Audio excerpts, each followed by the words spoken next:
هعمل لكم بقى صينيه بطاطس ورز وفراخ وملوخيه. معانا بصله مقطعه هنحطها في الفراخ بس كويس قوي. بصوا مدخلها في كل حته كده جوه الجلد ده هنا. لازم ندلعها.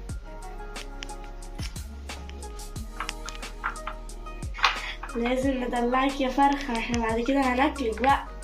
بصوا تحطوا في الزور بتاعها ده. الليمون بقى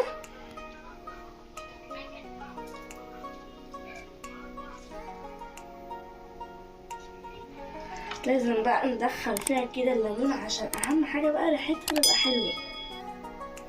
نضيف من عند زورها بقى كده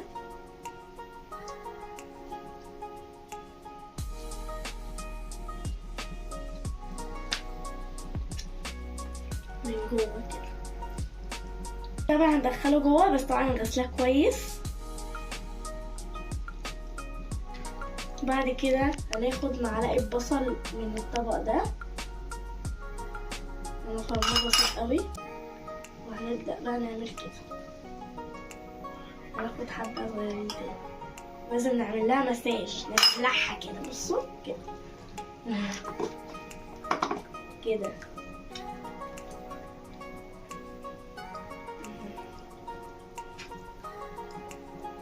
بعد كده بقى هنحط حبة فلفل اسود وملح، او نحط الملح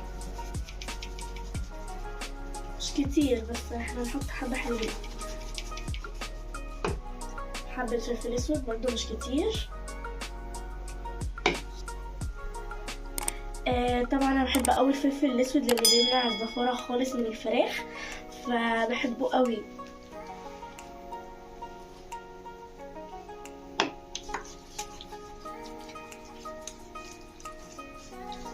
بقى كده نعمل الجنب ده كده.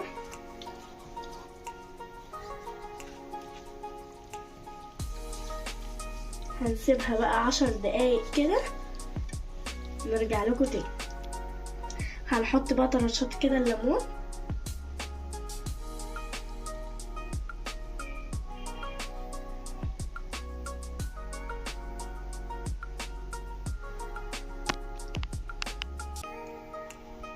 الفراخ ماما بتعملها بتحب تغسلها بدقيق، انا مبحبش اعملها كده. ماما ليها طريقه وانا ليا طريقه، بحب قوي اعملها كده. البطاطس انا عملتها مش رفيعه ولا سميكه كده، غسلتها كويس قوي وخليتها في ميه. هنصفيها بقى. والملوخيه انا قطفتها كلها. هنصفي البطاطس ونرجع لكم تاني بقى على البوتاجاز. الثوم بقى تمام. هنحط زي 10 حبات كده.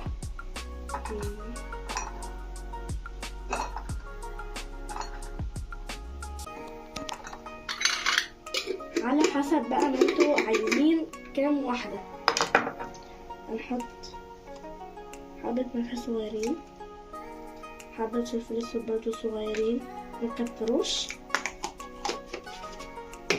قبل بقى ننتقل من البوتاجاز وندقهم ونرجع لكم تاني.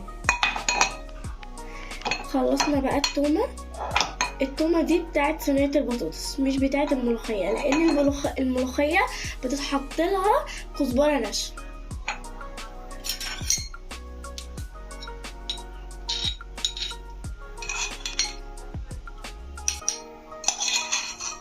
بقى الخضار في المية بتاعت الفراخ. معانا طماطمايه، ومعانا بصلايه، ومعانا جزرايه. هنحط دلوقتي الحبهان بقى انا مكسراه كده. بصوا علشان دي بتدي طعم حلو قوي في الميه بتاعت الفراخ. نحط 5 وحدات.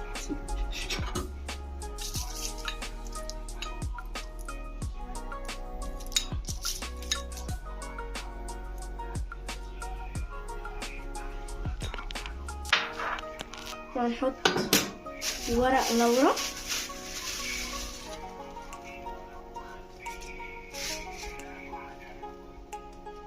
بس كده. بصوا بقى انا هحط 3 تانية غير 5. طبعا يا ماما تحط 5 بس احنا عايزين ندلعها شويه عشان انا اللي بعمله. احط بقى شويه فلفل اسود كده. لا خلاص كفايه. احط بقى الفرخه. طبعا احنا شلنا منها كل البصل اللي جواها.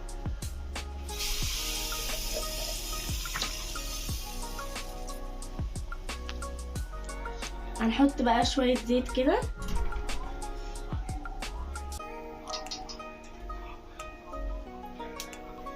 نحط بقى زبده بلدي، زبده عاديه، اي حاجه. هنحط مكعبين. هنحط بقى صوص اللحمه. طبعا مش عايزه ازعل ماما ان هي ماما على طول بتحطها.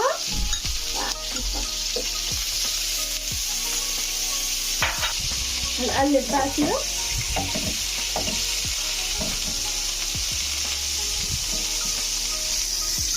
نحط بقى كده البطاطس.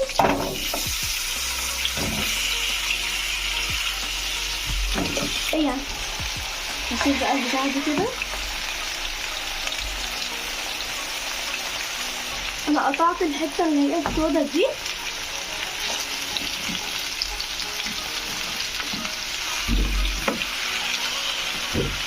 هننزل بقى بالبصل. لازم ندلع البطاطس بتاعتنا.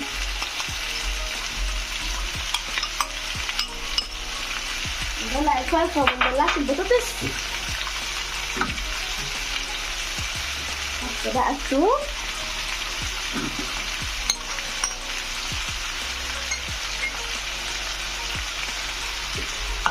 بعد كده بقى هنقلب.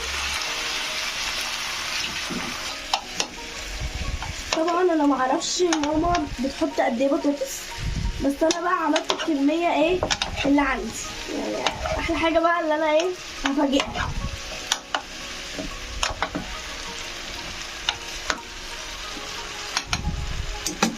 هنحط بقى ايه معلقتين الملح.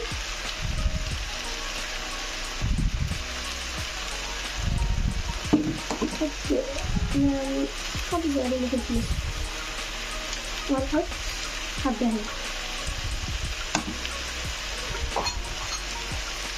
نقلبها.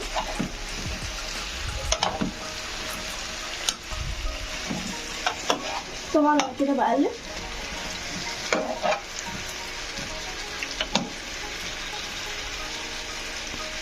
هنحط الطماطم. لما بقى الفراخ كده في نص السوا بتاعها هناخد كبشتين نحطها في البطاطس. خلصنا خلاص بقى البطاطس بتاعتنا. ولو بقى حبة صلصة نحطهم في كيس ونحطهم في التلاجة. نخرط بقى الملوخية. التوابل بقى بتاعت الملوخية فلفل اسود وكزبرة ناشفة وملح. الأول هنحط التوم زي ما انت تكون عايزة. يعني انا مش هحط كتير بس كده كفاية.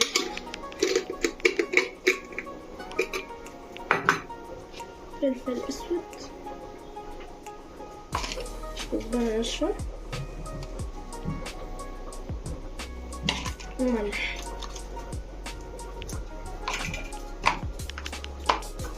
ندقها. هنخرط بقى الملوخية كده. طبعا انا بحب قوي اعملها بالمخرطة، لكن ماما بتحب تعملها قوي في الخلاط. بتحط كبشة شوربة وتضربها في الخلاط فبتطلع اسهل. فانتوا بقى ان شاء الله ماما هتعمل لكم الوصفة بتاعت الملوخية والشوربة بتاعتي احلى من بتاعت ماما. بقى انا عايزة افاجئ ماما النهاردة بالاكل بقى. عايزة افاجئها باكل ايه هيعجبها ان شاء الله. هي قالت لي طلعي الفراخ وحطيها في ميه بس كده، ما قالتليش على اي حاجه تانيه. فانا بقى فاجئتها، حطيت الفراخ في الشوربه، عملها الاكل كله، هتيجي تاكل. يلا بقى بينا. بصوا بقى يا جماعه، ممكن على فكره اعمل لها مفاجاه واسيب لها المواعين كلها. هتيجي هتتصدم. فيلا مش مشكله يا جماعه، انا هغسلها عشان هي ماما حبيبتي، خلينا نفرحها النهارده.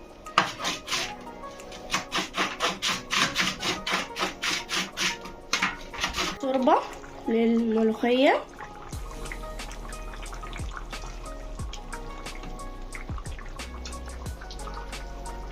هنحط بقى الماجي. لو عايزة تحطي الماجي في الشوربة ماشي، مع يعني مش عايزة تحطيها مش مشكلة، لان كده كده احنا حاطين شوربة فراخ. طبعا الملوخية خرطناها ورانا. هنحط بقى الشوربة كده، هنسيبها بقى تغلي. وانا عملت خرطت الملوخية ورا. هنحط توم. انا بحب قوي ان احط توم في الشوربة. طبعا الملوخية اللي ماما بتعملها غير اللي انا بعملها. ماما بتقطف الملوخية وبعد كده بتغسلها كويس قوي، وبعد كده بتحطها في الخلاط بعد ما تتصفى وتحط معاها كبشة شوربة. لكن انا بحب اعمل الطريقة دي. حطينا طبعا ربع معلقة توم. بصوا بقى البطاطس بتاعتنا قربت تستوي والفراخ قربت تستوي والاكل بتاعنا خلاص يغلي كده. هننزل الملوخية.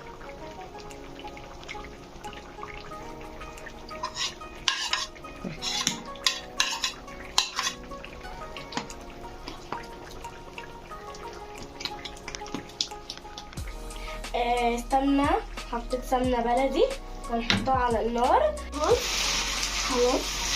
هنقلب الرز كده 5 دقايق، هنشوحه.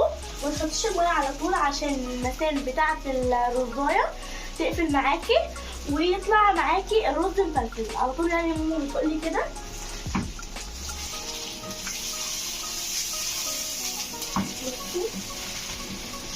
ريحة الملوخية حلوة قوي والبطاطس ريحتها تحفة، إلا بقى الشوربة والفراخ. هنحط بقى ايه الملح، مش هنحط ايه كتير يعني.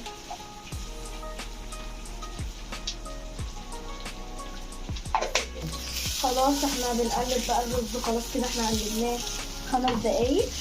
هناخد بقى نحط معيار المية.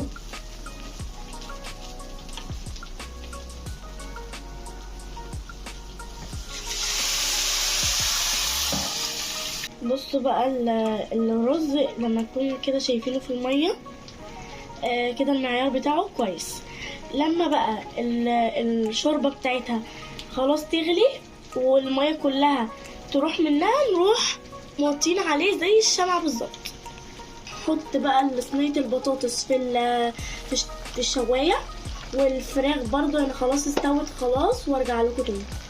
بصوا بقى خلاص الرز خلاص الميه بتاعته كلها راحت. دي بقى اللي انا قلت عليه. والفراخ حطيتها في الفرن تاخد بس وش كده، والبطاطس برضو حطيتها في الفرن عشان اديها بس وش، لكن هي خلاص استوت.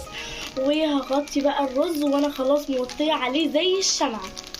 بصوا بقى الرز لما استوى، بصوا بقى مفلفل ازاي، مفيش كده مفيش. بصوا شايفين يعني مش قادرة اتكلم يعني على الجمال ده. نحط بقى كده في الطبق. شايفين الرز مفلفل لان انا ما حطيتش الميه من اول مره زي ما قلت لكم. بصوا فلفل.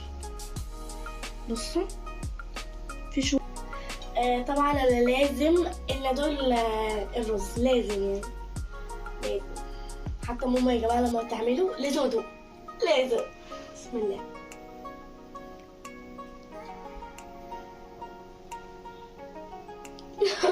حلوة قوي. بقى البطاطس. بصوا طبعا انا خدتها. بصوا بقى البطاطس استوت. بصوا انا بس اديتها وش كده.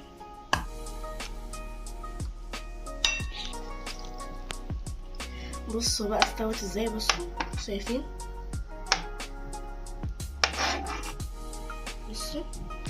بصوا بقى الملوخية مش ساقطة ولا خفيفة. انا بحب قوي الملوخية تكون تقيلة كده. وشجعوني بقى في الكومنتات علشان اتشجع واعمل لماما اكلات. بصوا تقيلة ازاي. بجد فرحانة قوي اللي هي طلعت تقيلة كده. بصوا بجد ريحتها جميلة. بصوا بقى الفراخ.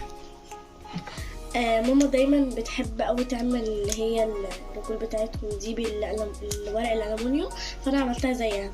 بصوا شكلها جميل قوي، والرز مفلفل، والبتنجان ده ماما كانت عاملاه امبارح طعمه تحفه. بصوا البطاطس، اوريكم بقى الفراخ استوت ازاي.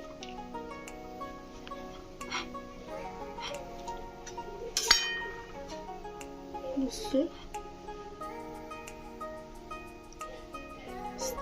خلاص خلصنا الفراخ وخلصنا البطاطس وخلصنا الرز وعملنا الملوخيه والبتنجان اللي ماما كانت عاملاه امبارح، وخلاص خلصت لماما المواعين علشان يعني ايه المواعين انا الصراحه كنت هسيبها لماما، بس عشان برضو تبقى ايه تبقى متريحه اكتر، بدل ما تيجي تروح غسله المواعين لا انا غسلتها انا والرز بيتشرب كده قلت اغسله. فياريت بقى كل بنت قد كده تقوم تساعد مامتها على الاقل حتى لو يوم في الاسبوع انك تعملي لمامتك اكل وتخليها تبقى مبسوطه بيك. ولو عجبكم الفيديو متنسوش تحطوا لايك، تشتركوا في القناه، تفعلوا زر الجرس، وتشجعوني في الكومنتات علشان ان شاء الله احاول كل يوم كده في الاسبوع، يوم في الاسبوع اطلع لكم ان شاء الله. مع السلامه في فيديو جديد.